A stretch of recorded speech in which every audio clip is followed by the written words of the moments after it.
धरती माँ जय गो माता, गूंज रहा है मंत्र महान। सुखद सुमंगल विश्व कामना, जीव मात्र का हो कल्याण। जय धरती माँ जय गो माता, गूंज रहा है मंत्र महान। सुखद सुमंगल विश्व कामना, जीव मात्र का हो कल्याण। जय धरती माँ जय गो माता, गूंज रहा है मंत्र महान। सुखद सुमंगल विश्व कामना, जीव मात्र का हो कल्याण। सुखद सुमंगल विश्व कामना, जीव मात्र का हो कल्याण। जय धरती माँ जय गो माता, जय धरती माँ जय गो माता।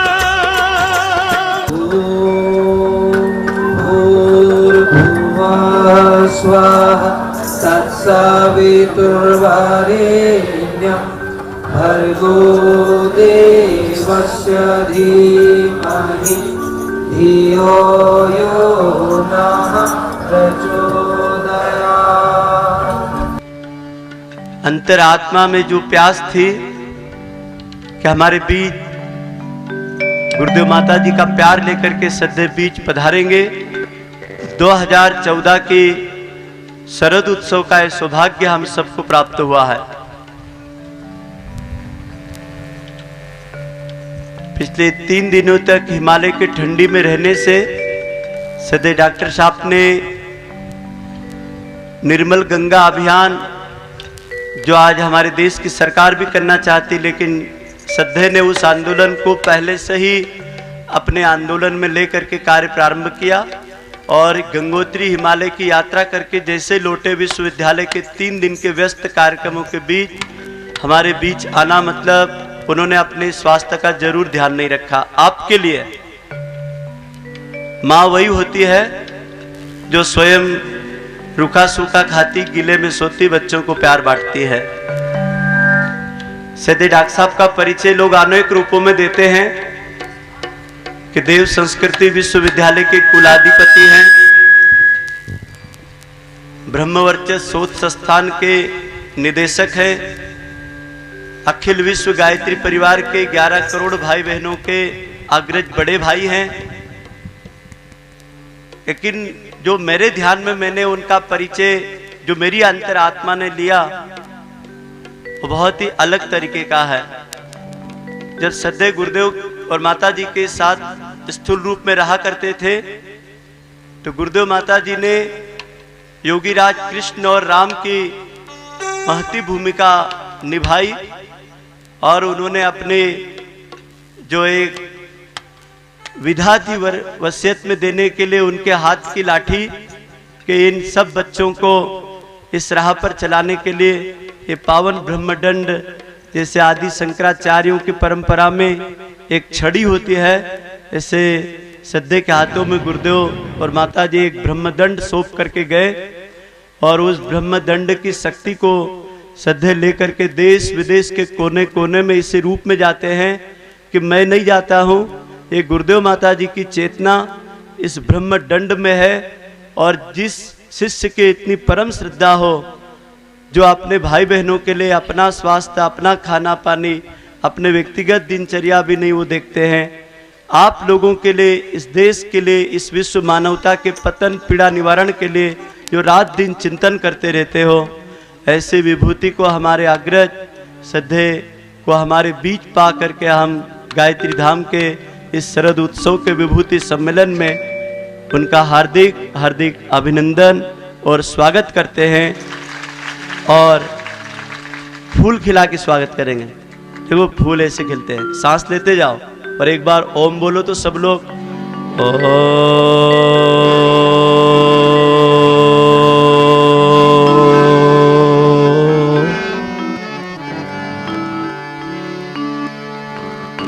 आप सब जानते हैं कि किसी वरिष्ठ संत महात्मा या किसी बड़े जिम्मेदार व्यक्ति को बुलाने के लिए कितने सारे एप्लीकेशन, रिकमेंड, साधन सुविधाओं की, एक लंबी चौड़ी व्यवस्थाओं की, बड़ी लंबी चौड़ी भेंट पूजा की। लेकिन सदैव को जब हमने सहज निवेदन किया, सहज स्वीकार किया और हमने एक लाइन बोली थी, मैं कहा कि हम लोग इंदौर के लिए आ जाएंगे, तो उन्होंने इतनी प्यारी एक लाइन बोली, नहीं बेटा वो तो सब मैं विवेक को बोल दूंगा, मैं आ जाऊंगा, आप लोग तो केवल कार्यक्रम की तैयारी करो। और उस दिन से लगा के अभी तक ऐसा कोई संपर्क भी नहीं कि क्या करना, क्या आना, क्या जाना, कैसे करना। मतलब इतना सहज व्यक्तित्व यदि श्रद्धे का है तो हम सबको प्रेरणा लेनी चाहिए कि अपने शाखा स्तर पर, मंडल स्तर पर आप जैसा व्यक्तित्व हम सबका बने सहज, ताकि हम लोग भी श्रद्धे की तरह गुरुदेव के वो अंग अवयव बन सके कि जो लोग ये कहें कि गायत्री परिवार के लोग सचमुच कितने सहज और मधुर और सहज विनम्र व्यक्तित्व के लोग होते हैं। भाइयों बहनों, आपके बीच उनका बहुत ही मूल्यवान मार्गदर्शन है। हम सब युग धर्म के लिए और वर्तमान की परिस्थितियों में अध्यात्म और संस्कृति की रक्षा के लिए जो जिम्मेदारी हमको गुरुदेव माता जी दे के गए हैं, हम सब मिल करके और देश के जिम्मेदार लोग जिनको विभूतियाँ कहा, डॉक्टर, इंजीनियर, वकील, उद्योगपति, व्यापारी वर्ग, जिनको भगवान ने कुछ क्षमता दिया है, ये उन्हीं के लिए यही वक्त है कुछ दुनिया के लिए करने का। हम परम श्रद्धे का स्वागत करें।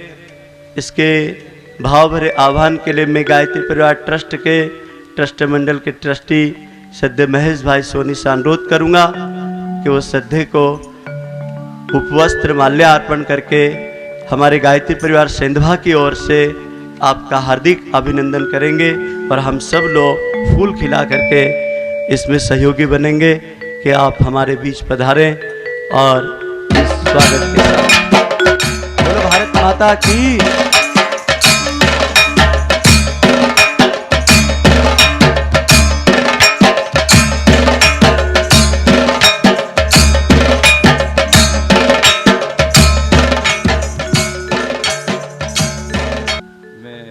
बड़वानी जिला व्यापारी एसोसिएशन के अध्यक्ष गोकुलदास जी झंवर, काटन व्यापारी एसोसिएशन से गोविंद गोयल, कमलाबाई हजारीलाल ट्रस्ट श्री गोपाल जी दायल, जैन सोशल ग्रुप से झंवर जी जैन, माहेश्वरी समाज से दिलीप जी झंवर, पालीवाल समाज भालचंद जी पालीवाल, सिख समाज Trilochan Singh Bhatia,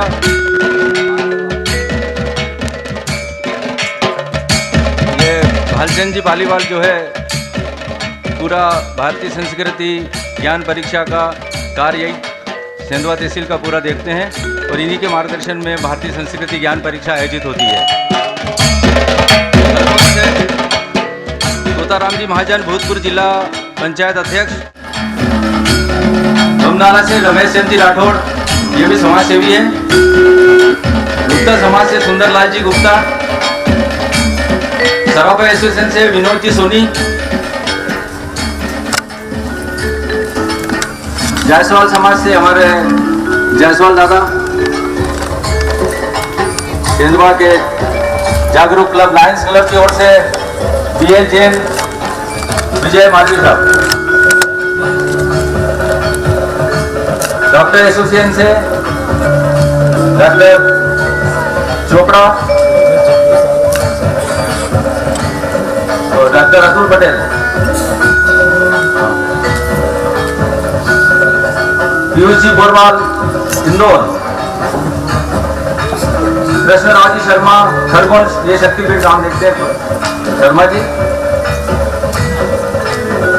doctor Atul Patel sir, doctor Pradeep ji Chopra, doctor Anshul ji Soni, rotary club अध्यक्ष doctor Girish Kanungo, bar association Jitendra ji Paliwal,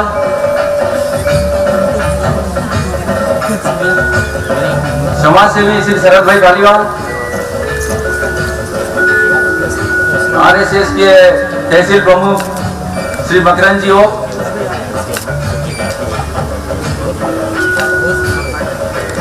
Sendhwa नगर के पुराने गायत्री साधक प्रेमचंद जी पालीवाल, अंजर से बधारे डॉक्टर वेटनरे,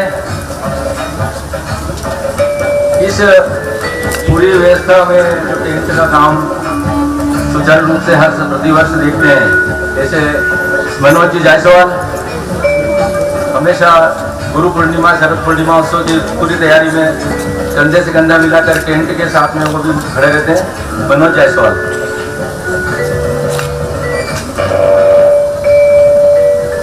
अंजड़ से पधारे विशेष रूप से पाटीदार जी, भूतपूर्व एसडीएम। वैसे सेंधवा भी है शक्तिपीठ में, इन्होंने बहुत सेंधवा थे जब सेंधवा के लिए बहुत कार्य किया शक्तिपीठ के लिए, उनका भी मैं स्वागत करता हूँ, वो भी आए।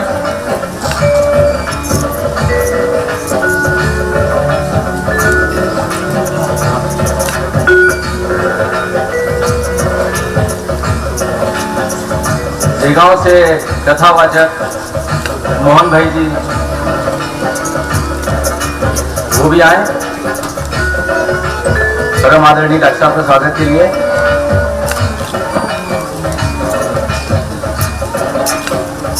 युवा प्रकोष्ठ से हरजीत जी भाटिया को आमंत्रित करता हूं, वो भी आए डॉक्टर स्वागत के लिए। प्रज्ञा मंडल से दिलीप जी कनखरे आए प्रज्ञा मंडल से। महाराष्ट्र से श्री तुकाराम जी पवार, उठावत प्रज्ञापीठ के श्री तुकाराम जी पवार। जुलवानिया शक्तिपीठ से श्री मांगीलाल जी गुप्ता। आइए अगला क्रम प्रारंभ हो रहा है। श्रद्धे के अनमोल वचन के पूर्व एक प्रेरणापद गीत हो रहा है। श्रद्धे ओंकार काका जी इस विभूति सम्मेलन में आइए मार्गदर्शन देते हैं। श्रद्धे का जिला बड़वानी, खरगोन, महाराष्ट्र, इंदौर आसपास के परिजनों के आप सबके प्रतिनिधि के रूप में एक आंशिक स्वागत की कड़ी संपन्न हुई है। आइए हम उनके कीमती आशीर्वचन और हम सब के लिए मार्गदर्शन आइए गीत के माध्यम से श्रवण करें। प्रारंभ। श्रद्धे के अमृत वचन हम सुनेंगे, उसके पहले ये भाव भरा गीत है। जिंदगी वही सार्थक है। जिंदगी तो हजारों करोड़ों लोग जी लेते हैं, दुनिया में धनवानों की भी कमी नहीं है, लेकिन जिंदगी सार्थक उसको कहा गया है कि काम ऐसा करें कि पहचान बन जाए। काम ऐसा करें कि पहचान बन जाए, हर कदम ऐसा रखें कि निशान बन जाए। जिंदगी तो यहां सब लोग जी लेते हैं, जिंदगी ऐसी जिए कि एक मिसाल बन जाए। उनके पद चिन्हों पर हजारों और लाखों लोग चलने लगे। वो बीहड़ों और जंगलों और पर्वतों में भी रास्ता बना देते हैं। वही विभूतिमान श्रेष्ठ माना जाता है। ऐसे विभूतिमान को एक आह्वान है इस गीत के अंदर, आप सुने। मूर्धन्यो जागो, मूर्धन्यो जागो, मूर्धन्यो जागो, मूर्धन्यो जागो।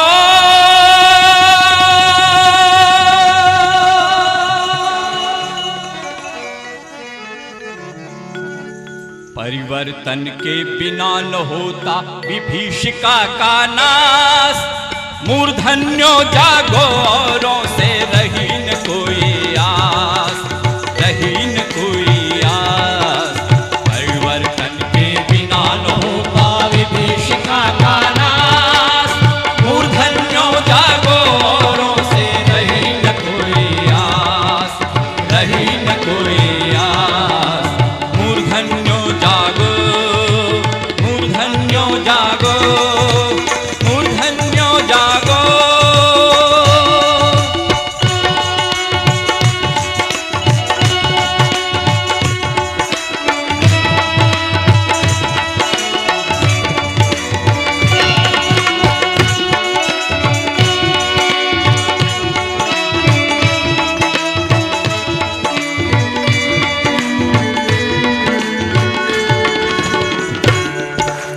ऋतु बसंत आने से पहले पतझड़ हो जाती है। नव शिशु को पाने से पहले माँ पीड़ा पाती है। ऋतु बसंत आने से पहले पतझड़ हो जाती है।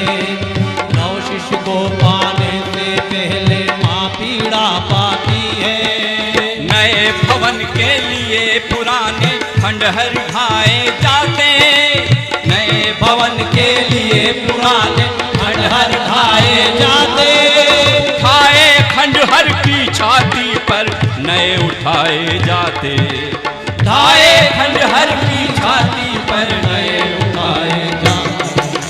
चंद्रगुप्त चाणक्य बदलते इसी तरह इतिहास, चंद्रगुप्त चाणक्य बदलते इसी तरह इतिहास। मूर्धन्यो जागो औरों से रही न कोई आस, रही न कोई आस। मूर्धन्यो जागो, मूर्धन्यो जागो, मूर्धन्यो जागो।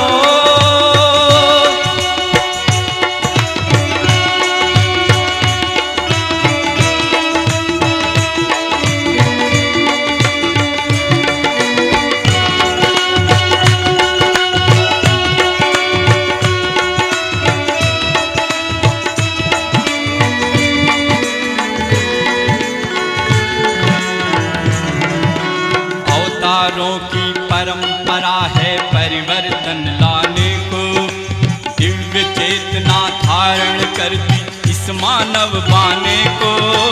अवतारों की परंपरा है परिवर्तन लाने को, दिव्य चेतना धारण करती इस मानव बाने को। परिवर्तन हो गया जरूरी युग की पीड़ा हरने, परिवर्तन हो गया जरूरी युग की पीड़ा हरने।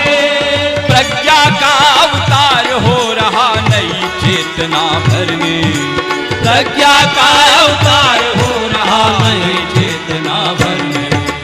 हम भी शिवा समर्थ सरीखा भरे नया विश्वास, हम भी शिवा समर्थ सरीखा भरे नया विश्वास। मूर्धन्यो जागो औरों से रही न कोई आस, रही न कोई आस। मूर्धन्यो जागो, मूर्धन्यो जागो, मूर्धन्यो जागो।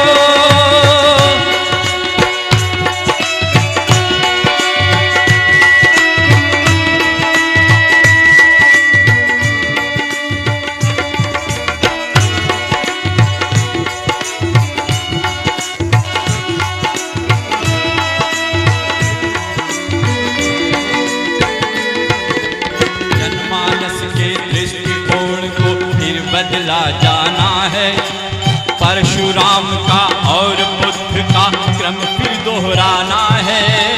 जनमानस के दृष्टिकोण को फिर बदला जाना है, परशुराम का और बुद्ध का क्रम फिर दोहराना है। मानव में देवत्व उदय कर धरती स्वर्ग बनाना, मानव में देवत्व उदय कर धरती स्वर्ग बनाना। मानवता को पाप पतन से अब है मुक्त कराना, मानवता को पाप पतन से अब है मुक्त कराना। रहे नहीं अब खिन्न मनुजता, मानव नहीं उदास, रहे नहीं अब खिन्न मनुजता, मानव नहीं उदास। मूर्धन्यो जागो औरों से रही न कोई आस, रही न कोई आस। परिवर्तन के बिना न होता विभीषिका का नाश, परिवर्तन के बिना न होता विभीषिका का नाश। मूर्धन्यो जागो औरों से रही न कोई आस, रही न कोई आस। मूर्धन्यो जागो औरों से रही न कोई आस, रही न कोई आस। मूर्धन्यो जागो, मूर्धन्यो जागो, मूर्धन्यो जागो, मूर्धन्यो जागो।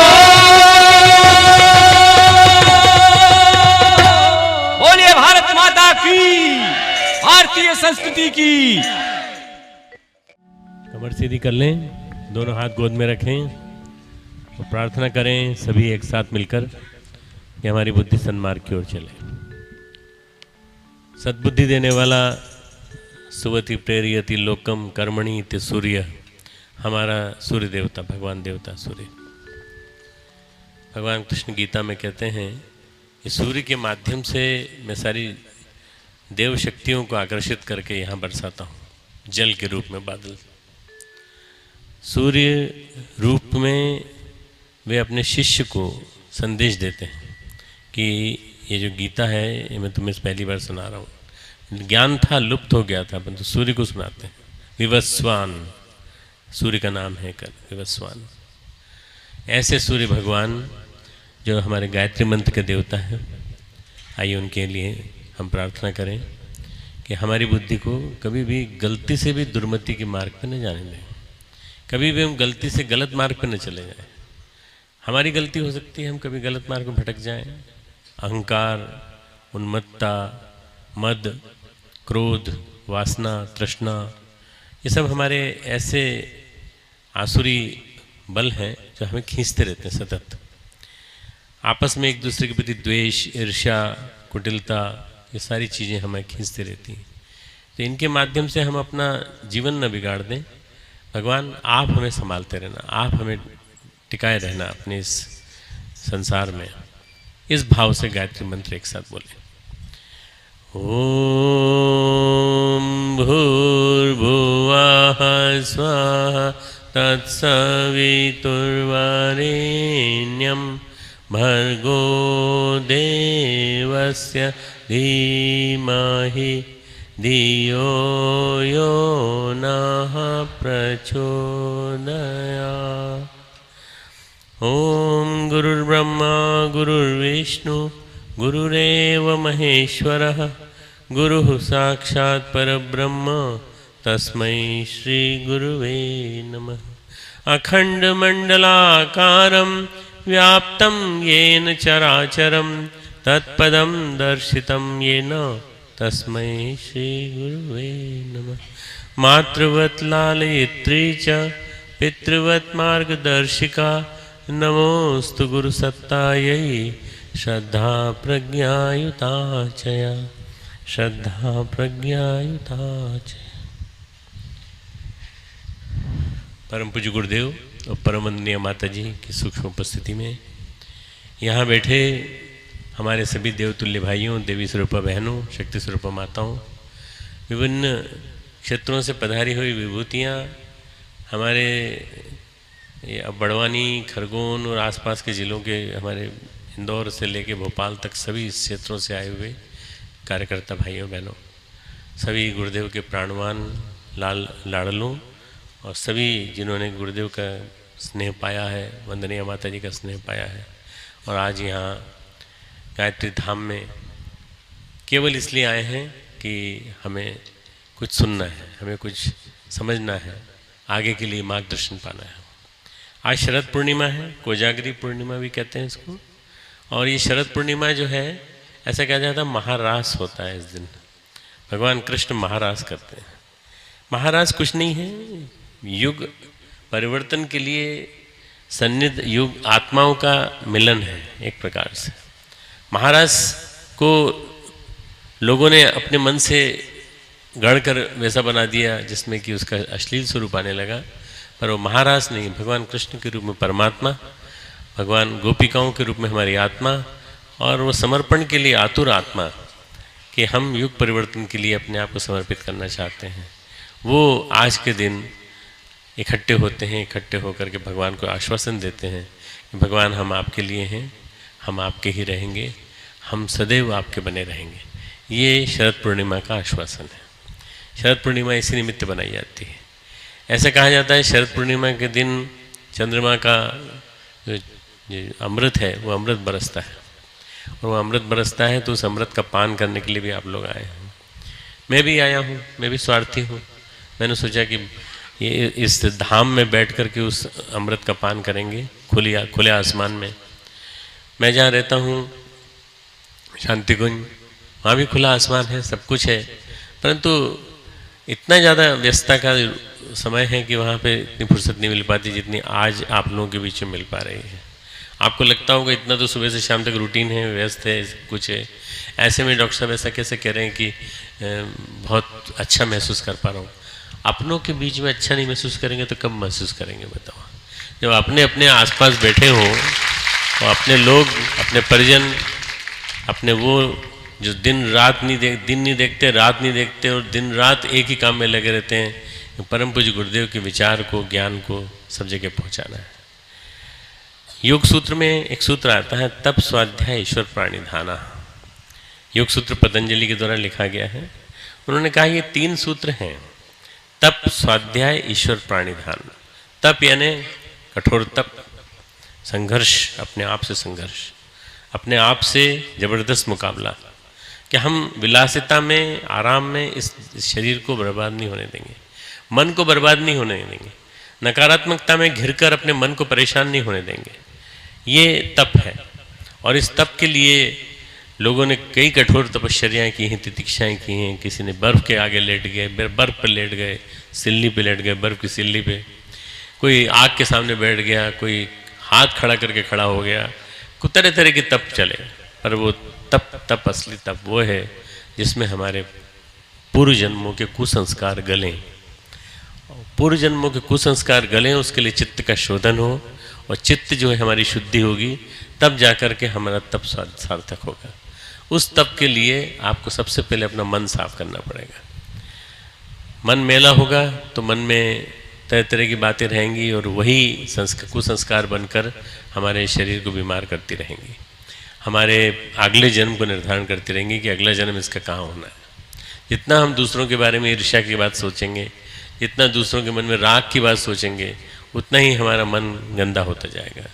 तो मन को, चित्त को निर्मल बनाए रखना ये सबसे बड़ा तप है। बस ये आप एक परिभाषा सुन लीजिएगा कि मन और चित्त को निर्मल बनाए रखना तप है। स्वाध्याय क्या है? अच्छे विचारों में निरंतर रमण करना, अच्छे विचारों में, श्रेष्ठ विचारों में।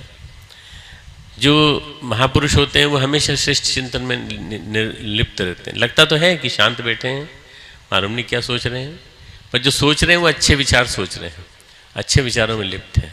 इसके लिए बहिरंग की मदद लेनी पड़ती है, साहित्य पढ़ना पड़ता है, और इसके लिए सत्संग की मदद लेनी पड़ती है। सत्संग से ट्यूनिंग होती है।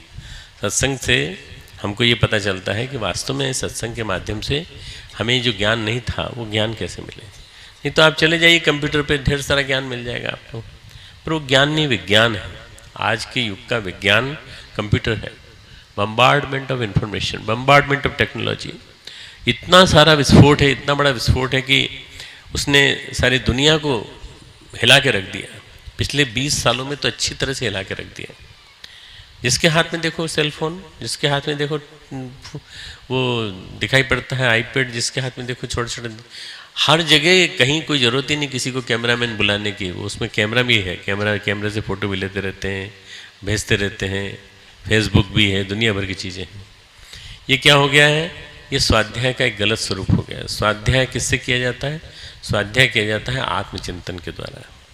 स्वाध्याय अपने आप को निरंतर श्रेष्ठ विचारों में डुबोते रहना, निरंतर श्रेष्ठ विचारों में डुबोते रहना है। ईश्वर प्राणिधान तीसरा जो है वो है ईश्वर के प्रति गहन श्रद्धा।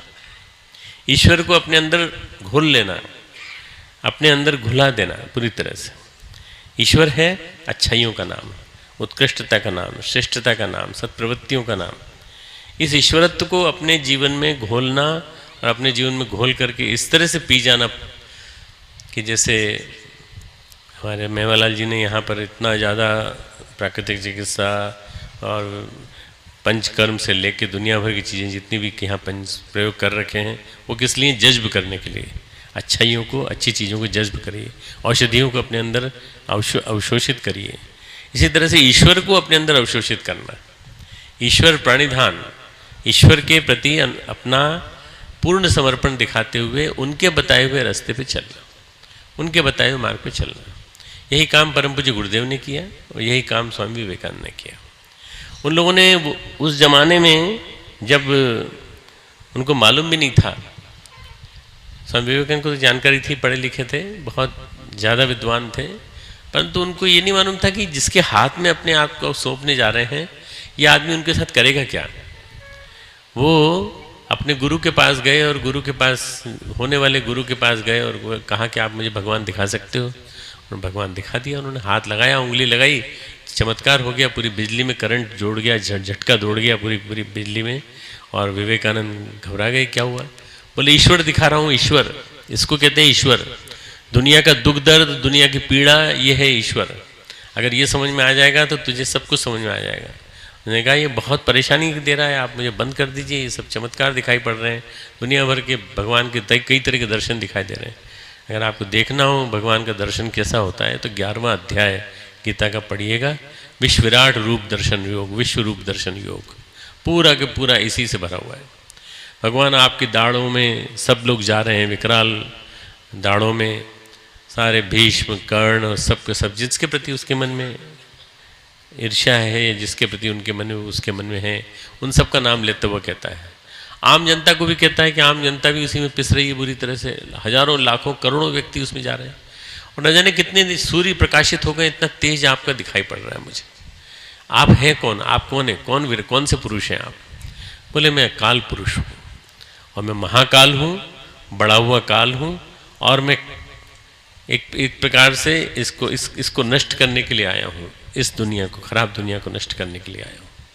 मैं कालो अहम काल क्षय कृत प्रबद्धो, मैं इस महाकाल हूँ और काल का क्षय करने के लिए आया हूँ। बाद में वो कहते हैं कि तू ये समझता है कि सभी जो मारने वाले हैं, जितने भी मरने वाले हैं, जितने जिसके लिए तू खड़ा है धनुष बाण लेकर के, ये सब तेरे को मारने हैं, तेरे को नहीं मारने, सब मैंने मार दिए, पहले से मार दिए। मय्यव एते निहिता पुरुमेव, मेरे से पहले द्वारा मारे जा चुके हैं। निमित्त मात्रम भविष्य साचिन, तो निमित्त मात्र बन जा, हे अर्जुन तो निमित्त बन जा, निमित्त बन जा। सबसे बड़ा काम इस दुनिया में अगर मित्रों को ही है तो वह है भगवान का निमित्त बन के काम करना। हम क्या करते हैं? हम धर्मगुरु बनते हैं, हम नायक बनते हैं, हम मंडल के नायक बनते हैं, ट्रस्टी बनते हैं, मैनेजिंग ट्रस्टी बनते हैं, हम इंचार्ज बनते हैं, हम ऑफिसर बनते हैं, हम मुख्यमंत्री बनते हैं, हम प्रधानमंत्री बनते हैं, पर हम निमित्त नहीं बनते।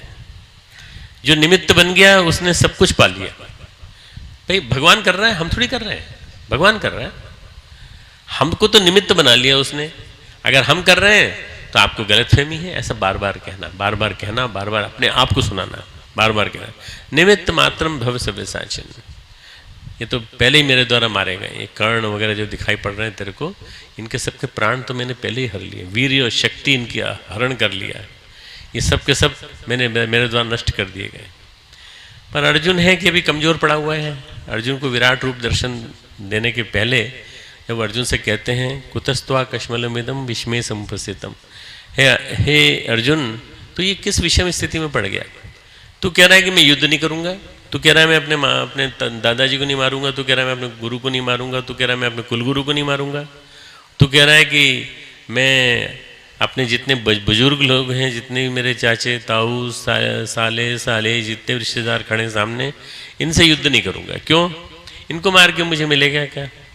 और इस युद्ध की रूपरेखा तूने मेरे साथ बैठ के बनाई है, और इस युद्ध की रूपरेखा पूरी तरह से महाभारत की रणनीति बनने में बहुत समय लगा।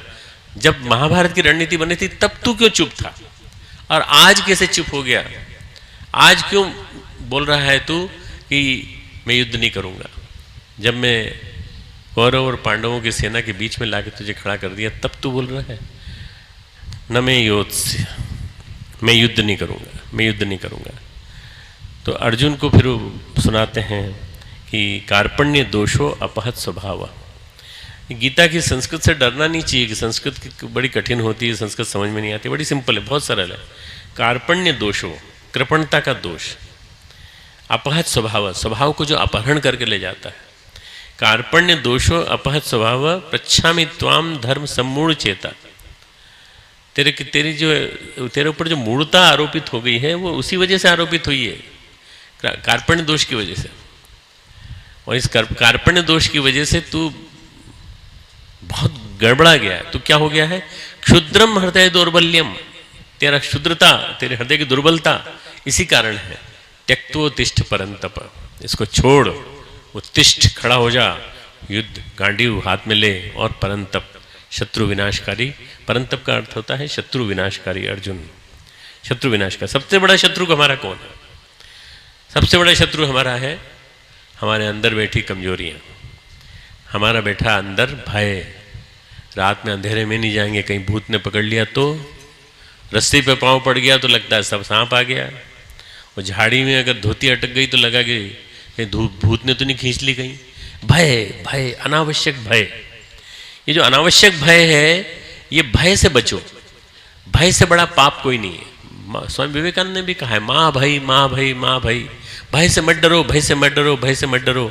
ये भय ही तुम्हारी दुर्बलता का कारण है। हमेशा हिम्मत रखो, हमेशा हिम्मत रखो कि नहीं, कुछ भी हो, अगर भूत भी होगा तो हम भूत से मुकाबला करेंगे। तुलसीदास जी शौच के लिए जाते थे तो थोड़ा सा पानी जो बचता था एक बबूल के उस पर डाल देते थे। बबूल का ठूंठ था, वो धीरे धीरे पानी डालते डालते हरा हो गया, और एक दिन उसमें से एक भूत प्रकट हो गया। एक दिन उसमें से एक भूत प्रकट हो गया। भूत प्रकट हो गया, बोला हम प्रसन्न हैं आपकी, उससे आपने हमको पानी दिया, आपने हमको सींचा। अरे बोले हमने शौच का पानी दिया। तो बोले हम इसी लायक हैं, हम भूत हैं, हम इसी लायक हैं, जो आपने पानी दिया इसी लायक हैं बस, और आपने हमें मुक्त कर दिया। बोले हम आप पे प्रसन्न हैं, आप क्या चाहते हैं बताइए।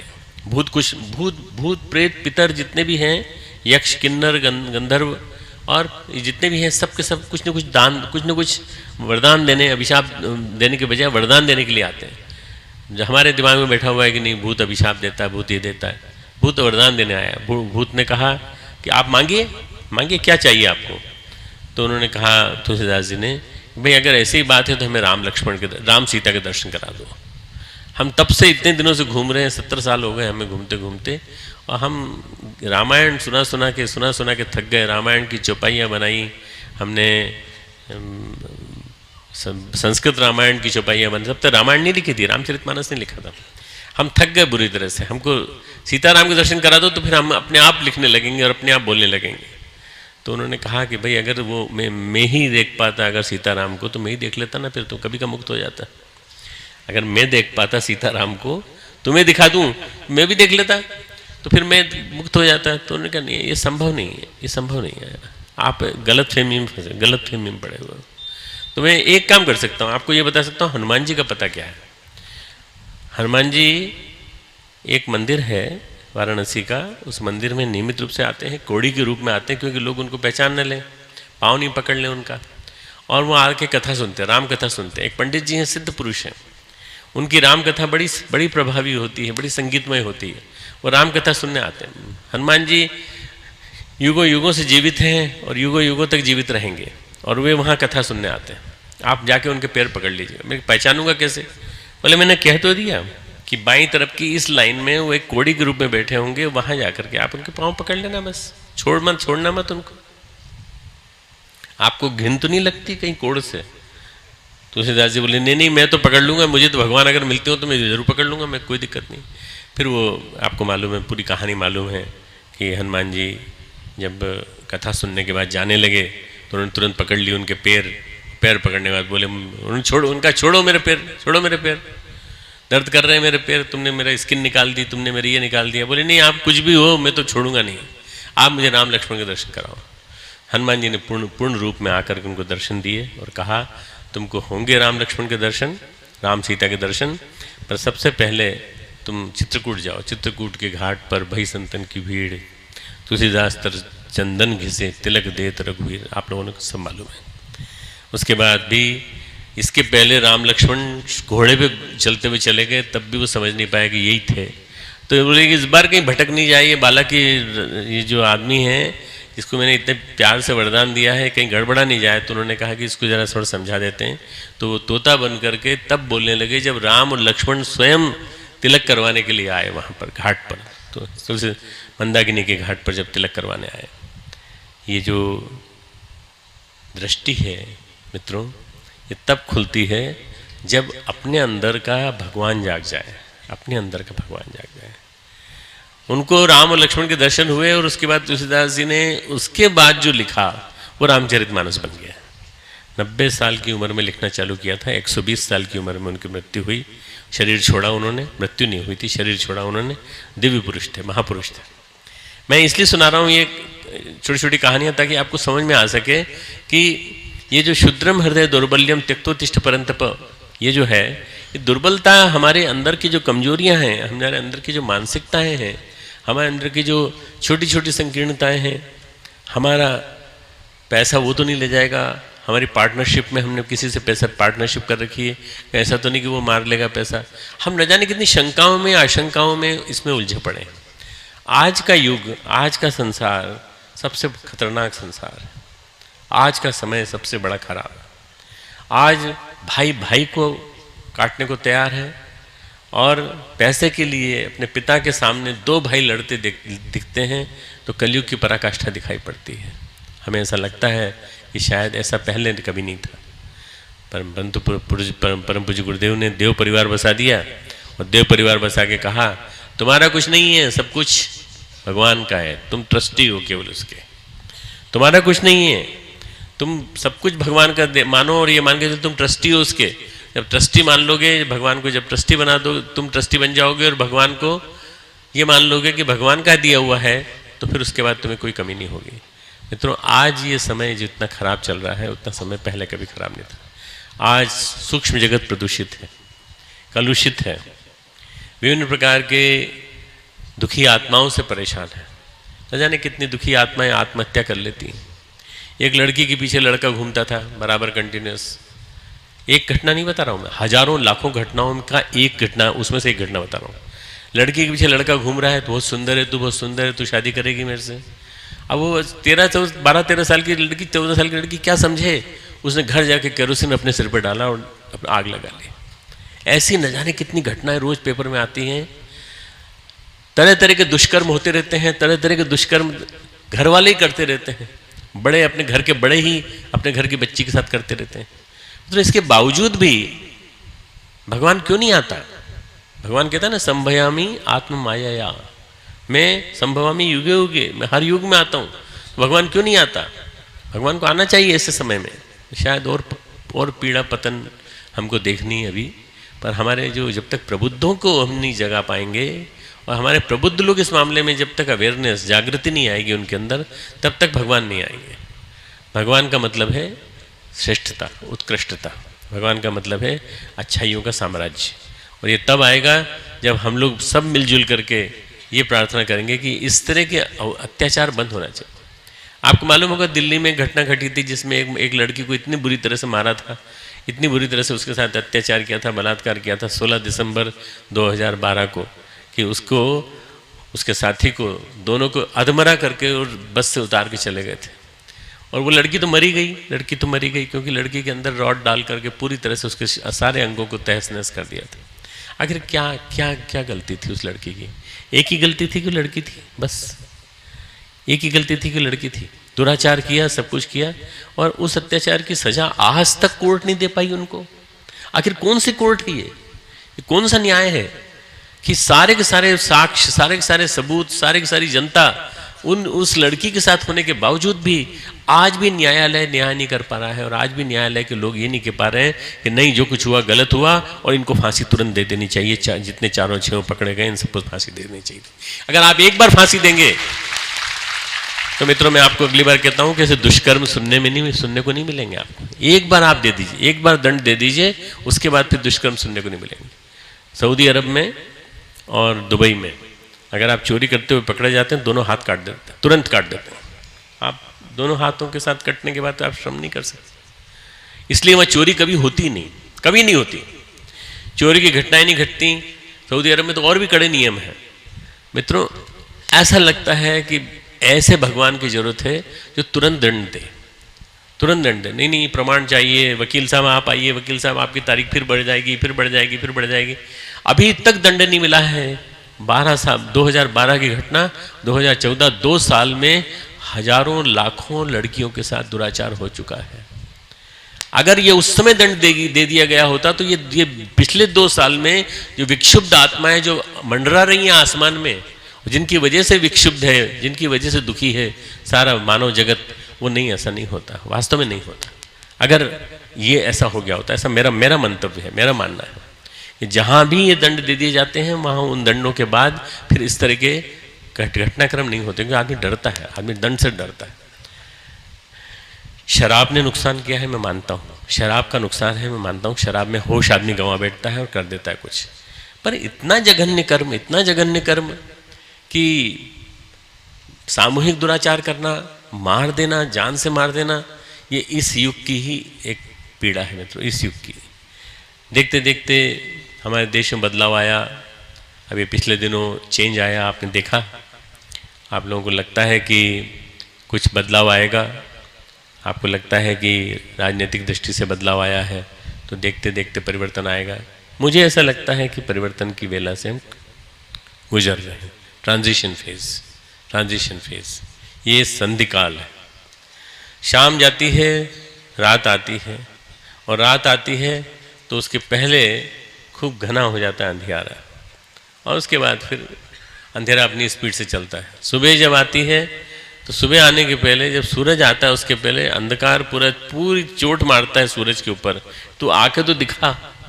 और जब अंधकार जब देता है चोट सूरज को, सूरज का प्रकाश, लालिमा, धीरे धीरे चहचहाट चिड़ियों की, सब कुछ बताता है कि नहीं सूरज आने वाला है। अंधकार कितना भी हो पर सूरज कभी हार नहीं मानता, कभी सूरज हार नहीं मानता।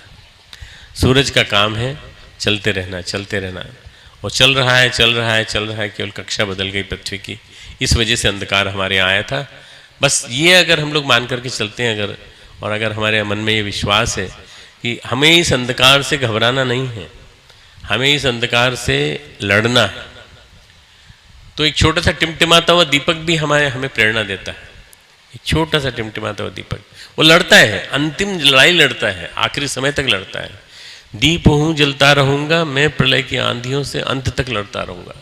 प्रलय की आंधियों से अंत तक लड़ता रहता है। वो कोशिश करता है कि ये आंधी मुझे डगमगाने न पाए, पर एक झोंका आता है, बुझ जाता है बेचारा। आप भी और हम भी सब मिलजुल करके यदि प्रयास करें तो मित्रों हम लोग न जाने क्या से क्या कर सकते हैं, न जाने क्या से क्या करके दिखा सकते हैं। असंभव से असंभव काम करके दिखा सकते हैं। एक असंभव से असंभव काम यहाँ हुआ है, देखा। मैं पहले आया था 7 साल पहले, 9 साल पहले आया था। कितने साल पहले आया? 11 साल पहले आया था। 11 साल पहले आया था मैं, और 11 साल के बाद मैंने देखा कि पूरी दुनिया ही बदल गई। यहाँ तो पूरा सब चेंज ही हो गया। चारों तरफ हरियाली, चारों तरफ उपवन, चारों तरफ जो कुछ देखो सब चिकित्सा से लेकर और कायाकल्प से लेकर सभी कुछ तरह की चीज़ें हैं यहाँ पे। अगर हिम्मत हो तो क्या नहीं किया जा सकता। अगर अंदर से बल हो और परमात्मा के ऊपर विश्वास, शक्ति के ऊपर विश्वास हो, तो सब कुछ किया जा सकता है। अगर हम सब मिलजुल करके प्रयास करें तो हम भगवान को प्रेरित कर सकते हैं, भगवान को हम आश्वासन दे सकते हैं कि नहीं भगवान तुम आकर तो देखो, हम तुम्हारे लिए तैयार बैठे हैं, हम तुम्हारे लिए तैयार बैठे हैं। भगवान डरता है आप लोगों से और हम लोगों से। भगवान हम लोगों से डरता है क्योंकि भगवान ने एक बार संकल्प लिया कि धरती पे चलते हैं, बहुत लोग पुकारते हैं, बार बार कहते हैं भगवान भगवान, कथा इतनी होती है, इतने सारे रामायण, इतने सारे भागवत, तो चलते हैं। तो नारद जी ने मना किया, महाराज मत जाइए, आप जगह जाएंगे तो बहुत परेशान होंगे, आप दुखी हो जाएंगे। बोले क्यों? बोले आदमी को आप जानते नहीं हैं, मैं जानता हूँ, मैं लोगों के बीच में जाता हूँ, रहता हूँ, मैं उनके बीच में पता लगा के आता हूँ। तो बोले आदमी क्या कर लेगा, मेरा क्या कर लेगा ये बताओ, मैं तो उनका अधिपति हूँ, मुझे तो मायापति बोलते हैं, मुझे तो सब कुछ बोलते हैं, मुझे तो ईश्वर बोलते हैं, परमेश्वर बोलते हैं।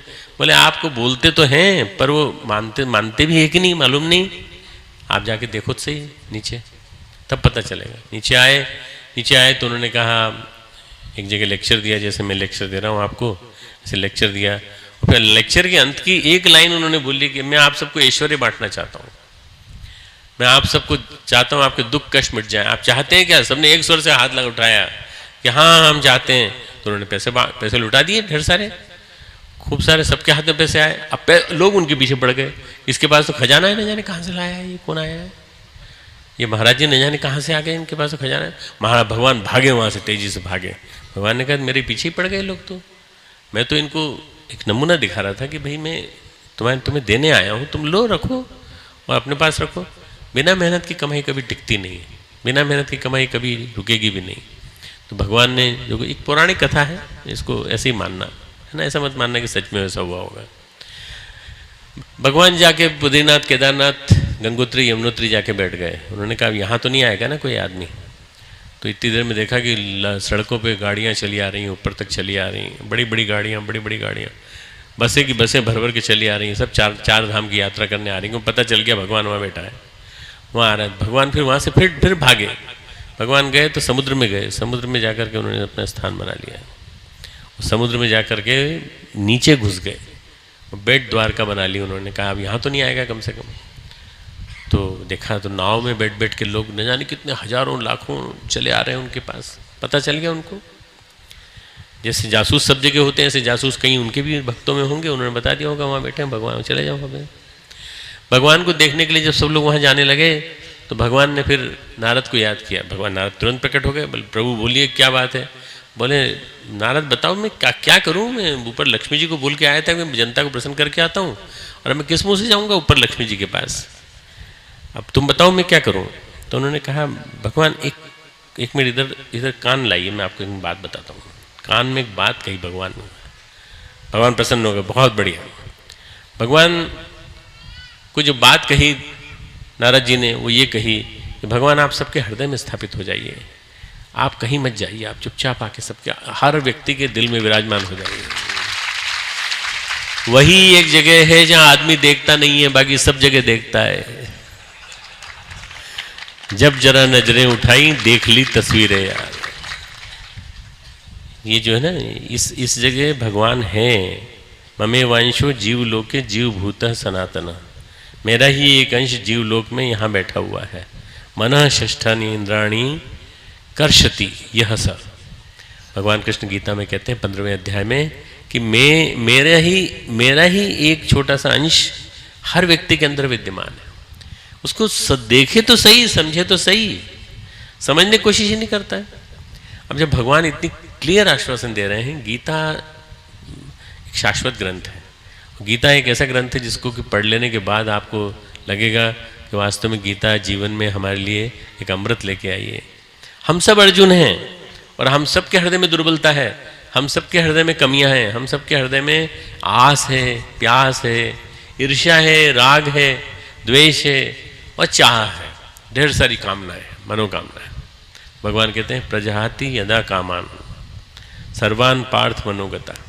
दूसरे अध्याय में कहते हैं कि जिसकी कामनाएं झड़ जाती हैं, कामनाएं, मनोनाश करो, मनोनाश करो, मन से कामनाओं का नाश करो। काश में ऐसा बन जाता, काश में ऐसा हो जाता, काश इतना पैसा और होता मेरे पास, मैं ये कर लेता। इसके बजाय तो जितना है उसी से मेहनत तो करो। प्रजाहाति यदा कामान सर्वान पार्थ मनोगतः आत्मन्येव आत्मनः तुष्टः। जो मन ही मन में संतुष्ट रहता है, स्थित प्रज्ञः तदोच्यते, उसको स्थित प्रज्ञ कहते हैं। अर्जुन के सवाल के जवाब में कहते हैं भगवान कि स्थित प्रज्ञ वो होता है जिसकी प्रज्ञा निष्ठा स्थिर होती है, वो होता है जो अपने अंदर, अपनी आत्मा के अंदर ही संतुष्ट रहता है, प्रसन्न रहता है। बस मेरे पास जो है सो सब ठीक। रूखी सूखी खाए के ठंडा पानी पी, देख पराई चूपड़ी मत ललचाए जी। कबीरदास जी बहुत पहले कह गए ये बात। मत देखो दूसरे की चुपड़ी हुई रोटी, दूसरे की चुपड़ी हुई रोटी देख देख के तुम फालतू में जलते हो। जलने के बाद फिर तुम दुनिया भर का परिश्रम करते हो और न जाने कितना खटते हो, न जाने कितने काम पुरुषार्थ करते हो, मेहनत करते हो और कुछ नहीं मिलता। इसका मतलब ये नहीं कर्मयोग नहीं करना है, मेहनत करनी है, पर वो पराई चुपड़ी को देख के मेहनत नहीं करनी है। अपनी देखो, पहले अपनी देखो, कितनी सामर्थ्य है तुम्हारे पास, कितनी जरूरत है तुम्हारे पास, कितनी जरूरत है, कितना ब्राह्मणत्व के नाते तुम कितना तुमको चाहिए उतना लो, बाकी इसके बाद और ज़्यादा कुछ नहीं। तो रूखी सूखी खाए के ठंडा पानी पी, बस। हर आदमी ने ये किया है। हमारे ऋषिकेश, देहरादून के पास ऋषिकेश में स्वामी शिवानंद जी महाराज हैं, हुए हैं। अब वो उनका देहावसान हो गया, समाधि ले ली उन्होंने 69, 71, 72 में। वो क्या करते थे, आसपास के गढ़वाल के गांव में जाते थे और 20, 25, 30 रोटी इकट्ठी कर लाते थे 2-3 दिन की भिक्षा में, और उसके बाद वो रोटी को गलाते थे गंगा जी के पानी में और ये कहते थे भगवान आपका प्रसाद दे रहा हूँ। बस रोटी का एक टुकड़ा लिया, प्रसाद खा लिया, बस उसी रोटी के एक टुकड़े पर पूरा दिन बिताते थे पूरा। पर उनका स्वास्थ्य नहीं गिरा। डॉक्टर थे, MBBS थे, पढ़े लिखे थे, स्वामी जी बने, पूरा दिव्य जीवन संघ बनाया और 3 अच्छे श्रेष्ठ शिष्य दिए समाज को। उन्होंने बहुत बड़ा काम किया, बहुत सुंदर उनका ऋषिकेश में आश्रम है। मित्रों, मैं ये कह रहा हूँ कि ज़्यादा पैसे नहीं चाहिए ऐसा मत सोचो, पैसे चाहिए ऐसा सोचो, परंतु उसके लिए रास्ते गलत मत अपनाओ, रास्ते गलत मत अपनाओ। मेहनत करो, कर्मयोग करो, पुरुषार्थ करो, और कर्मयोग किए बिना रहो मत कभी। नहीं जातो तिष्ठति अकर्मकृत, भगवान कहते हैं कभी भी मैं बिना कर्म किए नहीं रह सकता, तो तुम कैसे रह सकते हो बिना कर्म किए? चद्दर आड़ी ओढ़ी और सो गए। क्यों सो गए साहब? अब कोई काम ही नहीं है। अरे काम ढूंढो, काम ढूंढो, काम करके दिखाओ। और काम करके दिखाओगे तो पता चलेगा कि कितने बड़े बड़े महापुरुषों ने क्या क्या काम करके दिखाए। एक गुरु के आदेश पर एक आदमी ने अपने परिवार को छोड़ दिया, स्वामी विवेकानंद। पूरा परिवार छोड़ दिया, माँ रोती रही, बहन रोती रही, बहन ने आत्महत्या कर ली। एक भाई जो था वो अर्धविक्षिप्त स्थिति में हो गया और घर में बड़ी विचित्र स्थिति। परंतु उन्होंने कहा नहीं, गुरु का आदेश है कि तू सारे संसार में विद्या फैलाएगा, शिक्षा फैलाएगा। तो वो बस निकल गए, द्वार से निकल गए। और कितनी कम उम्र में निकल गए, बहुत कम उम्र में निकल गए। तो केवल मुश्किल से उनकी उम्र होगी 22-23 साल की हो, 22-25-30 साल की होगी उम्र उनकी उम्र। 30 साल की उम्र से लेकर के 39 साल की उम्र तक 9 साल की उम्र में जो उन्होंने काम किया, उसके ऊपर कम से कम कुछ नहीं तो 90,000 ग्रंथ लिखे जा चुके हैं, जो 9 साल का काम है। जीवन ऐसा जियो कि तुम्हारे 1 साल के जीवन पर न जाने कितने ग्रंथ लिखे जाएं और लोग कहें कि ये था व्यक्ति जिसने महानता का काम किया। ऐसा जीवन जियो। बहुत बड़ा काम कर गए, पूरी भारतीय संस्कृति को सारे विश्व में फैला गए, न जाने क्या काम कर गए। मैं उनकी भी एक शिष्या थी, अमेरिकन शिष्या, उनकी लिखी हुई किताब पढ़ रहा हूँ। 6 ग्रंथों में है। एक अमेरिकन लड़की आई हुई है मेरे यहाँ शांतिकुंज यूनिवर्सिटी में, वो पढ़ रही है, मेरे लिए अनुवाद कर करके दे रही है, इंग्लिश में ही अनुवाद करके दे रही, सिंपल इंग्लिश में। और मैं उसको पढ़ रहा हूँ, मैं देख रहा हूँ, पढ़ के देख रहा हूँ कि किस तरह से इस आदमी ने जीवन बदल दिया, लोगों के, लाखों लोगों के जीवन बदल दिए। और न जाने कितना अद्भुतपूर्व परिवर्तन सारे समष्टि में ला करके दिखा दिया। ये जो विभूतियाँ हैं, ऐसे विभूतिवान बनने का आप सोचिए। मित्रों, मैं नहीं कहता आप स्वामी बन जाइए, मैं नहीं कहता आप गेरुआ कपड़ा पहनो, मैं कहता हूँ पेंट शर्ट ही पहनो, आप जीन्स पहनो, आप साड़ी पहनते हो साड़ी पहनो, आपको पहनना है तो आप जो जैसे कपड़े पहनना पहनो, पर चिंतन मन आचरण तो सही रखो, एक दूसरे के प्रति प्यार भरा व्यवहार तो रखो। आज तो टेलीविज़न पे क्या आ रहा है, न जाने क्या आ रहा है, सब कुछ खराब आ रहा है। और उस टेलीविज़न के पीछे लोग पागल हैं। वो टेलीविज़न बड़ा था तो उसमें घर में घुसना पड़ता था, अब क्या हो गया, घर में आ गया टेलीविज़न, जेब में आ गया टेलीविज़न, जेब में आ गया टेलीविज़न, जेब में रहता है, उठाया, जब मर्जी हुई तब देख लिया। ऐसी स्थिति आ गई है मित्रों कि हमारा दिमाग खराब करने वाली चीज़ें हमारे जेब में घुसी हुई हैं, हमारे चिंतन में घुसी हुई हैं। हमारे चारों ओर तरंगों का संसार है, तरंगों का, वेव्स। अभी किसी को मोबाइल लगाना हो, तुरंत मोबाइल लगा दीजिए, आप लग जाएगा। क्यों? हमारे यहाँ वेव्स खूब सारी, ढेर सारी वेव्स हैं। इस मोबाइल की, एयरटेल की है, सेल वन की है और वोडाफोन की है, सबकी हैं। आपको कोई दिक्कत नहीं, आपको कोई परेशानी नहीं आएगी।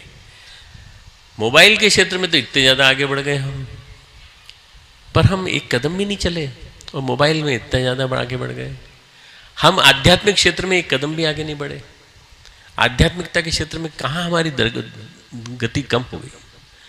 आज से लगभग 37 साल पहले जब गुरुदेव के पास आया था मित्रों, तो मैं गुरुदेव के पास मैंने अपना सब कुछ अर्पित कर दिया। मैंने कहा गुरुदेव, आपको मेरा सब कुछ अर्पित, अब आप मुझे जो बताएंगे वो मैं करूँगा। अरे जो बताऊँगा वो करोगे? मैंने कहा हाँ गुरुदेव, आप जो बताएंगे वो करूँगा। तो बोले सबसे पहले ये भूल जाओ कि तुम डॉक्टर हो। मैंने कहा भूल गया, हटा दिया नाम से पहले डॉक्टर। अपना नाम याद रखोगे और अपने गुरु का नाम याद रखोगे और गुरु के आराध्य अपने दादा गुरु और गायत्री माता को याद रखोगे, बस इसके अलावा कुछ नहीं। और उसके बाद उनके बताए हुए काम को करोगे। करूँगा जो आप जो कहेंगे। विज्ञान और अध्यात्म को मिलाने का काम करो, विज्ञान और अध्यात्म को मिलाने का काम करो। तुमने विज्ञान पढ़ा है जिंदगी भर, तुमने अध्यात्म पढ़ा है मेरे साथ रहकर और मेरी अखंड ज्योति पढ़कर, मेरी अखंड ज्योति के लिए लेखन करके। तुम ऐसा करो, दोनों को मिलाने का काम करो। तो मैंने शुरुआत कर दी, वहीं से चालू कर दिया और आज वैज्ञानिक अध्यात्मवाद स्थापित हो चुका है, पूरे देश विश्व भर में स्थापित हो चुका है। इस तरह से स्थापित हो चुका है कि लोग मानते हैं कि वैज्ञानिक अध्यात्मवाद ही एकमात्र ऐसा है जो 21वीं सदी का धर्म बन सकता है। ये जो 21वीं सदी आई है मित्रों, इसमें अगर कोई सर्वाइव करेगा, कोई जिंदा रहेगा, तो वह वैज्ञानिक अध्यात्मवादी जिंदा रहेगा और कोई जिंदा नहीं रहेगा। वैज्ञानिक अध्यात्मवाद का मतलब क्या है? पूजा पाठ हम करते हैं, यज्ञ हम करते हैं, हम विभिन्न प्रकार की चिकित्सा पद्धतियाँ भी अपनाते हैं, हम कितने विभिन्न प्रकार के पूजा उपचार मनाते हैं, षोडशोपचार मनाते हैं, हम यज्ञ करते हैं, हम गायत्री जप करते हैं, हम ध्यान करते हैं। इसके वैज्ञानिक पृष्ठभूमि क्या है? विज्ञान अगर इसको देखना चाहे तो कैसे देखें? ये सारा के सारा एक पूरा फाउंडेशन पूरी बनाना जरूरी थी। इसके लिए लेबोरेटरी खड़ी की, लेबोरेटरी खड़ी करने के बाद एक पूरा चिंतन का साम्राज्य बनाया, उसके बाद ढेर सारे लेक्चर्स तैयार किए, ढेर सारे व्यक्ति तैयार किए। आज कम से कम 150-200 मेरे पास कार्यकर्ता हैं जो इस विषय पर बोलने के लिए पूरे देश में और विश्व में घूमने के लिए तैयार हैं। ये सारे के सारे वो हैं जो वैज्ञानिक अध्यात्मवाद पर अच्छी तरह से दलील को सुन करके दलील को जवाब देने तक के लिए तैयार रहते हैं। प्रत्यक्ष प्रमाण, तर्क, तथ्य और प्रमाण, 3 चीज़ों के माध्यम से, तर्क, लॉजिक, तथ्य, फैक्ट्स, प्रमाण, एक्सपेरिमेंट्स, इन 3 के माध्यम से आपको अगर कोई प्रमाणित करके दिखा दे कि यज्ञ करने से यह प्रभाव पड़ता है और यज्ञ करने का प्रभाव स्पष्ट दिखाई दे रहा है, यज्ञ करने के पहले यह स्थिति थी, यज्ञ करने के बाद यह स्थिति है। तो मित्रों, ये जो आज जो जीवन पद्धति है, इसको बदलने का काम अगर कोई चीज़ करेगी तो विज्ञान ही करेगा। विज्ञान कौन सा? आध्यात्मिक विज्ञान। आध्यात्मिक विज्ञान मैंने किताब 2004 में लिखी थी, आध्यात्मिक चिकित्सा विज्ञान, आध्यात्मिक चिकित्सा विज्ञान। तो आध्यात्मिक चिकित्सा विज्ञान के ऊपर, स्पिरिचुअल थेरेपी के ऊपर बहुत कुछ लिखा है।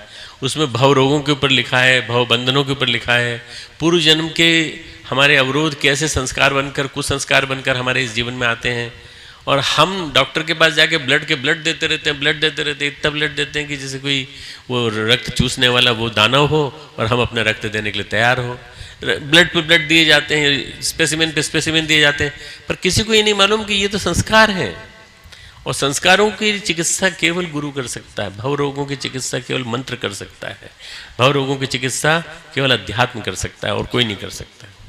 चाहे कितना भी कोई कुछ कर ले, रो ले, गा ले, कुछ भी कर ले, पर एकमात्र चिकित्सा पद्धति वही है। तो आज के प्रबुद्ध वर्ग को इस बात के बारे में सोचना पड़ेगा कि हम वैज्ञानिक अध्यात्मवाद को महत्ता दें, प्रधानता दें, इसके ऊपर श्रृंखलाएं आयोजित करें, इसके ऊपर सभाएं आयोजित करें और लोगों को अवगत कराने के लिए हम विभिन्न तरह से एक प्रकार का कैंपेन चलाएं, एक प्रकार का माहौल बनाएं, ताकि लोगों को पता चले कि वास्तव में क्या है ये वैज्ञानिक अध्यात्मवाद है क्या। आखिर विज्ञान और अध्यात्म एक दूसरे के पूरक हैं। विज्ञान के बिना अध्यात्म नहीं चल सकता और अध्यात्म के बिना विज्ञान नहीं चल सकता। दोनों मिलकर के चलेंगे साथ साथ। विज्ञान इस युग की सबसे बड़ी शक्ति है। आप देख लीजिए, अगर विज्ञान नहीं होता तो आज हम आपके बीच में नहीं होते। विज्ञान नहीं होता तो ये आपके सामने इतनी बढ़िया जो सड़क बनी है 4 लेन, ये नहीं बनी होती, और 4 लेन नहीं बनी होती तो हम नहीं आ पाते। हम कल रात को उतरे 9 साढ़े 9 बजे और 11 बजे हम कसराबाद आ गए। किस वजह से आ गए? विज्ञान की वजह से आ गए। विज्ञान इतनी तेज गति से 2-2.5 घंटे से हमको 2-2.5 घंटे में हमको कसराबाद ले आया और सुबह 1 घंटे में हमको यहाँ ले आया। और कल सुबह हमको वापस जाना है, 8 बजे फ्लाइट पकड़नी है, तो हम जाएंगे और जाकर कल शाम को अपनी मीटिंग अटेंड करेंगे, कल शाम को यूनिवर्सिटी में। ये तेज गति से चलने वाला आज का जो व्यक्ति है वो किस वजह से? विज्ञान की वजह से। पर इस विज्ञान पर अंकुश अध्यात्म का नहीं होगा तो ये निरंकुश हो जाएगा। इस विज्ञान को अंकुश चाहिए अध्यात्म का, और अध्यात्म यदि इसके ऊपर बैठा रहेगा और हंटर मारता रहेगा, अरे नहीं ठीक चल, गलत दिशा में नहीं, गंदी फिल्में नहीं दिखाना, गंदे चक्करों में नहीं पड़ना, और विभिन्न प्रकार की जो यौन उत्तेजक दवाएं बनाता है ये मत बनाना, इस तरह के काम मत करना, और ये जो गलत दुराचार जैसे काम हो रहे हैं इन सब कामों को नहीं होने देना। अगर जब अध्यात्म अंकुश लगाता रहेगा, कोई उम्मीद मत करो कि ऊपर से कोई अवतार आएगा, कोई आएगा, कोई राजनीतिज्ञ आएगा या कोई नेता आएगा या कोई ऐसा आएगा व्यक्ति जो आकर के हम लोगों को शरण देगा। हम लोग क्या है? हम लोग हिंदुस्तानी लोग बड़े भक्त लोग हैं, बहुत भक्त। पितु मातु सहायक स्वामी सखा तुम ही एकमात्र हमारे हो, एकमात्र हमारे ही तो हो, वो तो कुछ नहीं है, परंतु तुम भी तो कुछ हो। तुम अपने आप को क्यों नहीं पहचानते? अपने आप को पहचानो पहले। आपके अंदर बल है, आपके अंदर बल, आपका बल, मेरा बल, 4-5 व्यक्तियों का बल मिलकर के जब लगेगा तब जाकर के हम कुछ कर दिखा सकते हैं। अभी कल मैंने एक न्यूज़ पढ़ रहा था, अपने फ़ोन कई तरह से उपयोगी है। फ़ोन चाहो तो आप गंदी फिल्में देख लो, फ़ोन चाहे तो आप कुछ और देख लो। मैं न्यूज़ देख रहा था, उसमें तो उसमें एक लड़की ने, 13 साल की लड़की ने एक 40 साल के ऐसे पहलवान को, जिसको पहलवान पराजित नहीं कर पाए थे, उसके ऊपर चढ़ करके उसको पराजित कर दिया। उसे 13 साल की लड़की ने बल पहचाना अपना। आत्मैहु आत्मनो बंधु आत्मे रूपो आत्मना। मन का मन ही मित्र है, मन का मन ही शत्रु है। हमारे शत्रु ने हमको कह रखा है तुम कमजोर हो, तुम हिम्मत मत करना। बस ये मन की कमजोरी निकालना पड़ेगी। मन की कमजोरी निकाल देंगे तो सब ठीक हो जाएगा। मित्रों, अध्यात्म और विज्ञान जिस दिन मिल जाएंगे उस दिन उजाला आ जाएगा, उस दिन स्वर्णिम भविष्य होगा। हम लोगों की उम्मीदें टिकी हैं राजनेताओं पर, हम लोगों की उम्मीद टिकी है भगवान के ऊपर, भगवान का अवतार होगा। कौन से भगवान आएंगे? अरे आ गए भगवान तो आ गए। परम पूज्य गुरुदेव परमवंदनीय माता जी के रूप में साक्षात दशमावतार निष्कलंक प्रज्ञावतार आ चुका और आकर के हमारे बीच में काम करके जा चुका और आपके अंदर विराजमान है। आपके अंदर विराजमान है, अभी भी कहीं गया नहीं है, वो आपके अंदर विराजमान है, आपके हृदय में है। आप देखते नहीं हो ना, यहाँ नहीं देखते हो, बाकी सब जगह देखते हो। इधर देखते हो, इधर देखते हो, उधर देखते हो, ऊपर देखते हो, इधर देखते हो, पर यहाँ नहीं देखते, यहाँ नहीं देखते। यहाँ देखना सीखा करो। यहाँ गुरुदेव माता जी विराजमान हैं और गुरुदेव माता जी ने मिलकर के जो काम किया मित्रों, विचार क्रांति, थॉट रिवॉल्यूशन, ये जो सबसे बड़ा काम है, यदि उन पे आपने विश्वास करना चालू कर दिया तो वो तो आ गया, दशमावतार तो आ गया।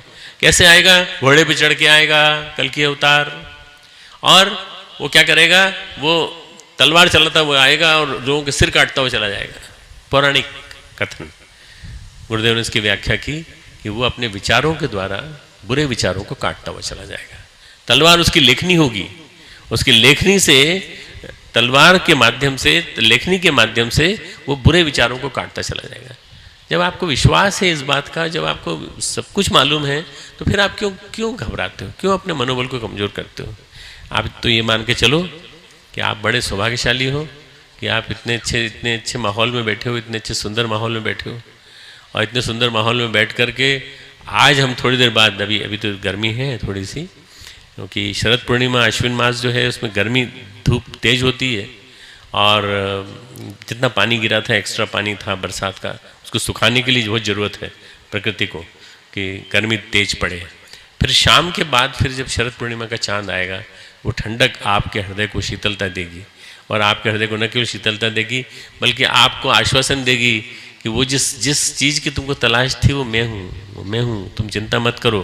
तुम्हारे अंदर वो शीतलता बैठी रहेगी, तुम्हारे तनाव को मिटाएगी, तुम्हारे सिर दर्द को मिटाएगी, तुम्हारे दुखों दर्दों को मिटाएगी।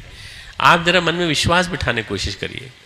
वैज्ञानिक अध्यात्मवाद जो मैं बार बार कह रहा हूँ, इस बात को समझने की कोशिश करना कि विज्ञान का मतलब होता है प्रखरता और अध्यात्म का मतलब होता है सजलता। प्रखरता और सजलता दोनों मिलकर के ही इस संसार का उद्धार कर सकते हैं। हमें चाहिए अस्त्र शस्त्र चाहिए, हमें हवाई जहाज चाहिए, हमें दुश्मनों से लड़ने के लिए और ऐसे लोगों से लड़ने के लिए जो हमारे चांटे खा के भी मार खा के भी बार बार आतंकवादी बनकर अंदर घुस के आ जाते हैं। हर बार न जाने क्या आदत है, खराब आदत है पाकिस्तान की।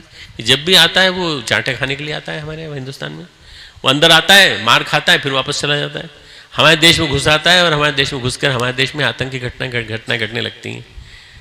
धीरे धीरे मित्रों बल जाग रहा है, आदमी का बल जाग रहा है और लोगों में विश्वास जाग रहा है, 60 साल की 65 साल की आज़ादी के बाद की जो स्थिति थी उसमें परम पूज्य गुरुदेव ने एक अचेतन में एक ऐसी चेतना जगा दी।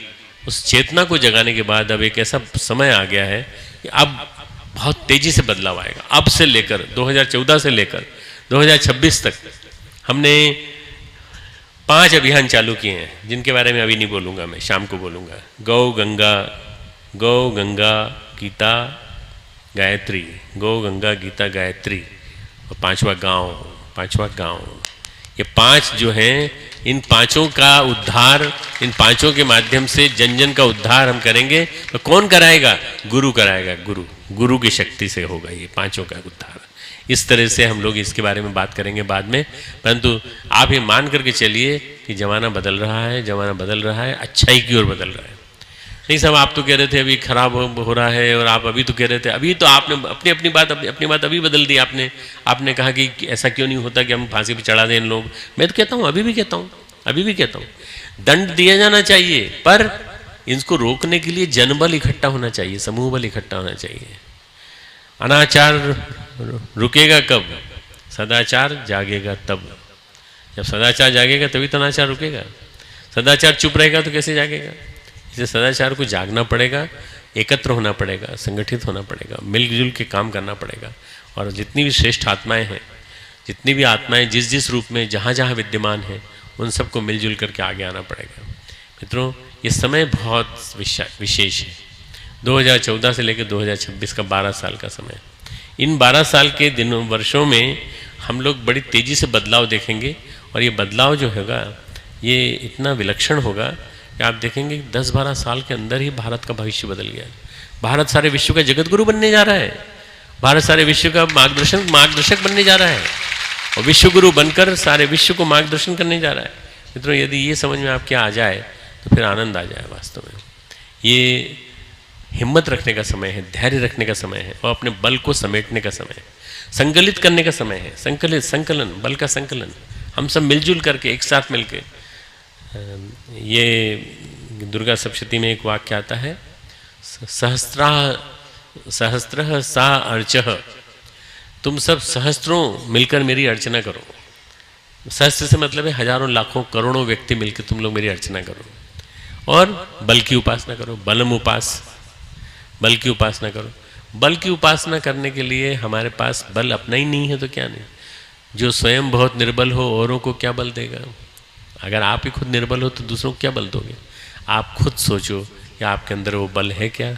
आपके अंदर आत्मबल है? यदि आत्मबल है, मनोबल है, ब्रह्मबल, आत्मबल है, मनोबल है, शरीर बल है, तो ब्रह्मबल अपने आप ऊपर से आएगा और वो आपको शक्ति देगा।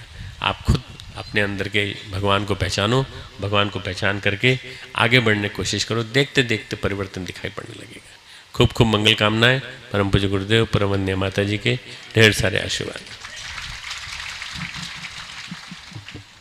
भाइयों बहनों, श्रद्धे के मार्गदर्शन ने हम सब विभूतियों को बोध कराया कि इस आध्यात्म और विज्ञानवाद के युग में हम सब अपने व्यक्तित्व को, अपनी प्रतिभा को युग धर्म के लिए कैसे नियोजित करेंगे।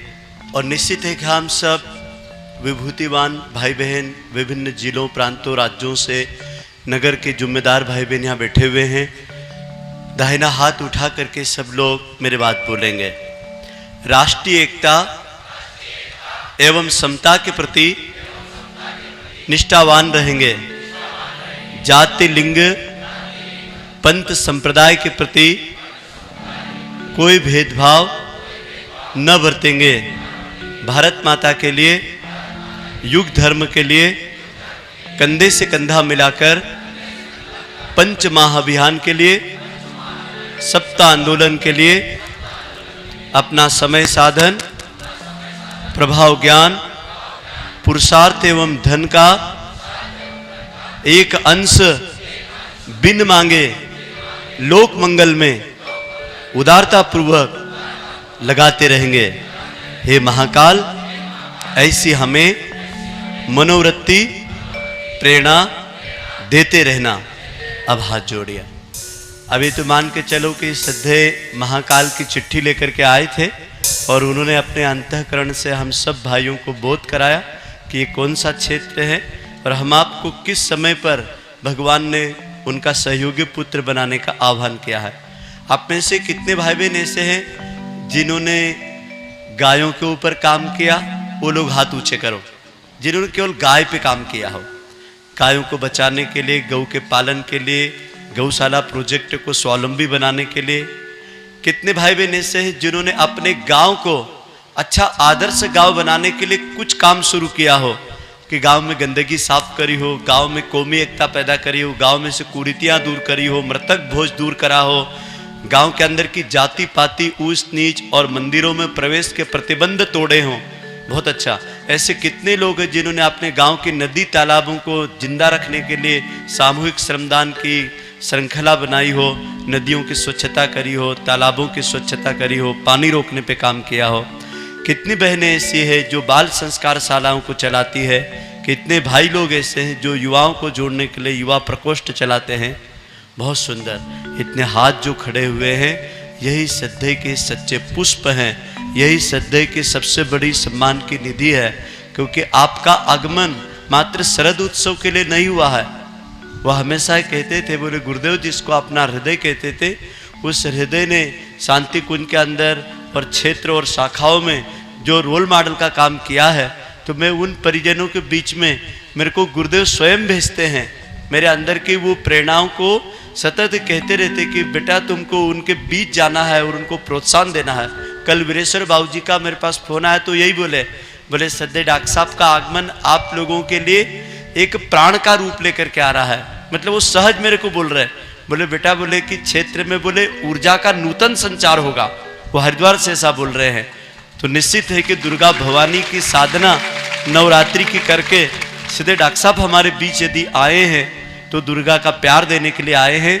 अभी बहुत सारे भाई बहन ऐसा सोच रहे हैं कि श्रद्धे के चरण स्पर्श कर ले, हम श्रद्धे के पास जा कर के 1 मिनट हम बैठ ले हम, लेकिन आप तो 2 घंटा बैठे हैं। तो निश्चित है कि उनके वचन जो आपने सुने हैं ये बैठने से बड़ा है, चरण छूने से बड़ा है। लेकिन आप में से ऐसे लोग होंगे जिन्होंने कुछ क्षेत्रों में अच्छा काम किया और भावना रहती कि हम श्रद्धे के पास केवल 10 सेकंड में केवल अपना एक लाइन में बात कह करके आगे बढ़ेंगे। तो ऐसे लोग जो 2, 4, 5 जिलों का कोई ग्रुप हो तो मेरे पास यहाँ रुकना। तो मेरी व्यक्तिगत भावना है कि मैं श्रद्धे से अनुरोध करूँगा कि अभी 5 से 6 के बीच में थोड़ा अल्पाहार कमर सीधी करेंगे और फिर एक 15-20 मिनट का ऐसे लोगों को 10-10 सेकंड के लिए वही सावित्री कुंज में उनके वास पर आप लोगों को व्यक्तिगत आपकी सफलता की कहानी के साथ उनसे भेंट वार्ता करा देंगे। लेकिन वही लोग जिन्होंने कुछ अच्छा किया उनकी पुष्पांजलि ले करके वो उनसे मिलना चाहते हैं। बाकी मामला तो आप सब लोग यहाँ मिल ही लिए। एक जगह जब डॉक्टर साहब खड़े थे तो फिर सब लोगों ने कहा डॉक्टर साहब खड़े, सब मिलो मिलो। तो लेकिन मिलना ऐसा नहीं है, अब तो उनको कुछ देने के लिए मिलना है। अभी श्रद्धेय यदि यहाँ आए हैं तो इतने सुंदर भवन बिल्डिंगें तो उनके विश्वविद्यालय में भी है। इससे अच्छे बड़े बड़े कार्यक्रम वहाँ रोज होते हैं।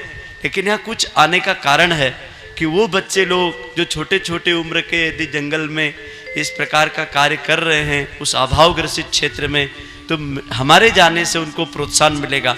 तो आज हम सबको प्रोत्साहन देने के लिए, आगे बढ़ाने के लिए उनका आगमन हुआ है। और रात को बड़ा मार्मिक जो प्रवचन होगा बहुत सुंदर होगा। तो आप श्रद्धेय हमारे बीच से उनके आवास स्थान पर पहुंच रहे हैं। आप लोग यहाँ बैठे रहेंगे, आपको नहीं उठना है। आप श्रद्धेय अपनी जगह पर उठेंगे और सावित्री कुंज में पहुंचेंगे। आप लोग अपनी जगह पे हाथ जोड़िए। गुरुदेव माता जी को आप प्रणाम कीजिए कि आपने हमारे बीच में श्रद्धेय को भेजा। आइए डॉक्टर एसोसिएशन के पदाधिकारी सभी एक साथ आ जाए। और डॉक्टर साहब को मैं स्मृति दिला रहा हूँ कि डॉक्टर एसोसिएशन यहाँ हर भले काम करता है। आपदा के लिए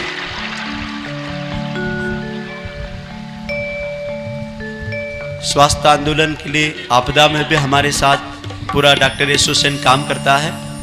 और जब भी हम कोई कार्यक्रम में इनको बुलाते हैं तो सेंधवा का व्यापारी एसोसिएशन और सेंधवा के जितने भी अन्य क्लब है, लायंस क्लब, लियो क्लब, रोटरी क्लब, आरएसएस, विश्व हिंदू परिषद, यहाँ के विभिन्न प्रकार के उद्योगपति, ये सब गायत्री परिवार के साथ उदारता पूर्वक जुड़े हुए हैं।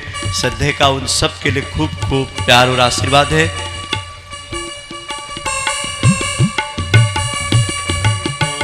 कैलाश खंडेलवाल जी हमारे व्यापारी एसोसिएशन के अध्यक्ष हैं, वो आए डॉक्टर साहब को हार हाथ दे।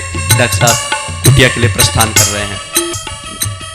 ओम नमो स्वनंताय सहस्रमूर्ते सहस्रपादाक्षशिरोरुभावे सहस्रनाम्ने पुरुषाय शाश्वते सहस्रकोटि युगधारिणे।